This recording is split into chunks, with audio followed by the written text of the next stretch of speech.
साम्राज्य न्यूज, सामान्यांचा असामान्य आवाज। राज्यातील सहकारी पतसंस्थांच्या पारदर्शकतेसाठी आणि उत्तरदायित्वासाठी मोठे पाऊल उचलण्यात आले आहे। महाराष्ट्र राज्य बिगर कृषी सहकारी पतसंस्था नियामक मंडळाने विकसित केलेली मॅनेजमेंट इन्फॉर्मेशन सिस्टीम ही ऑनलाईन प्रणाली आता कार्यान्वित झाली असून तिच्या माध्यमातून राज्यातील तब्बल 20,000 पतसंस्थांचा आर्थिक लेखाजोखा एका क्लिकवर उपलब्ध होणार आहे। ही ऑनलाईन प्रणाली सहकार मंत्री बाबासाहेब पाटील यांच्या हस्ते आणि सहकार राज्यमंत्री पंकज भोईर यांच्या उपस्थितीत पुण्यात लोकार्पित करण्यात आली।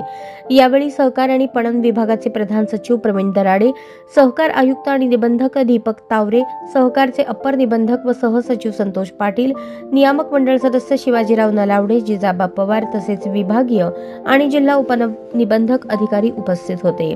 या ऑनलाईन प्रणालीमुळे राज्यातील सर्व नागरी, ग्रामीण, बिगर कृषी व पगारदार कर्मचारी सहकारी पतसंस्थांच्या कामकाजाची माहिती केंद्रीकृत स्वरूपात एकत्र करण्यासाठी मेसर्स कल्प टेक्नॉलॉजीज प्रायव्हेट लिमिटेड पुणे यांनी ही प्रणाली विकसित केली आहे।